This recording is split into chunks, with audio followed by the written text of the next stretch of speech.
everybody. Today I'm going to be doing a reading wrap-up from the past 2 months. I read a good amount of books. A lot of them were ebooks because I got a Kindle and I've been loving it. So let's start off. First is an ebook and it's Of Heart and Wings by Debbie McQueen. I rated this 5 stars. It is a fantasy romance between two men or boys. They're well, they're not kids, but they're like young. And one of them is a dragon shifter and he can shift into a dragon, and the other one is a prince, I believe, and they fall in love. And I liked this a lot because the word gay was never really used. There was no coming out. Like, even when the prince's men found out that he was dating a boy, they were just like, oh, congratulations. Like, it wasn't like, oh, a boy or anything. And I thought that was really really cool. Next up is another ebook, and that's Princess Jellyfish. I read volumes 1 through 4, and I gave it around 5 stars for all of them. I think I gave 1 3 because it was kind of boring. But this is about a group of otaku women who are like in their 30s, I believe, late 20s, early 30s, maybe 40s, and I think they're in their 20s actually. I'm not sure.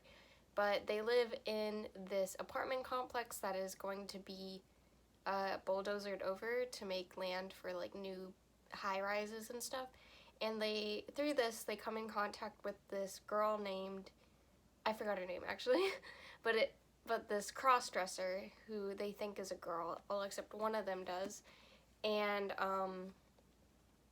she wants to save the otaku building because he or whatever thinks that one of the girls is really cute, and they make a clothing brand together where all the dresses are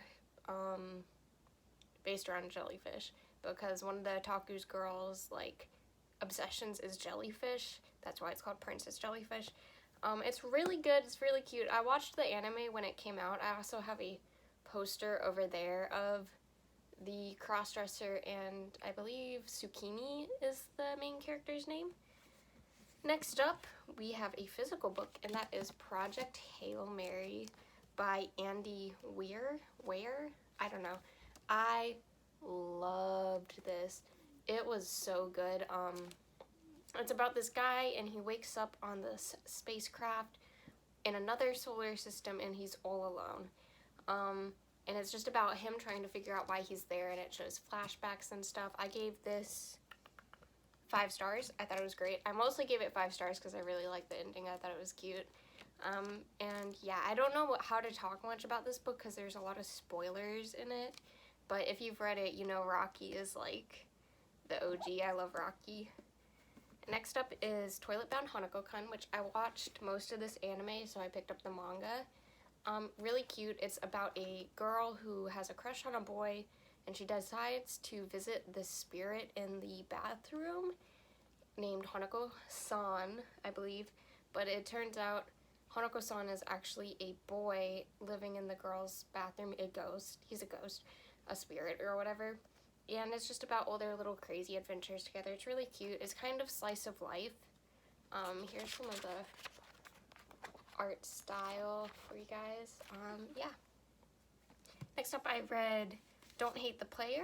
This is like the first contemporary romance I've ever read, and I really enjoyed it. It's about this girl, and she has 2 lives. In one life, she is the perfect student.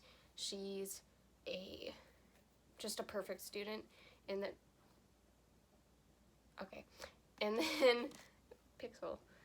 And then her second life, she is a gamer, and she plays competitively, and she gets the chance to go to this really big competition while also managing that life. And she also meets up with a long lost friend from her childhood that she used to play arcade games with, and they kind of fall in love, you know.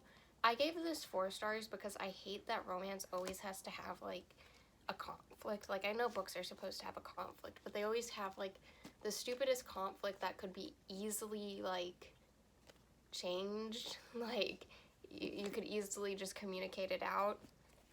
Next up, I read this big boy, which is Attack on Titan Colossal Edition number 4. I gave it 3 stars. I thought it was boring. Can't talk much about this one because of spoilers, of course. If you don't know what Attack on Titan is, it is a anime manga series, and it's about these titans that come and feast on humans, and it takes place a hot minute after they've built these walls up to keep the titans out, but the titans apparently eventually break into it. That's it. I think it's considered a horror manga. It's not like scary or anything. It's kind of gory. Like, I don't know if you want to consider this a spoiler or not, but yeah, pretty good, I guess. Next up, I read ACOTAR, A Court of Thorns of Roses. I really enjoyed this a lot. Once again, it is a fantasy romance because I've been on like a romance kick. And it's about this girl who's a hunter, and she kills a wolf in the woods, and the wolf turns out to be one of the Fae.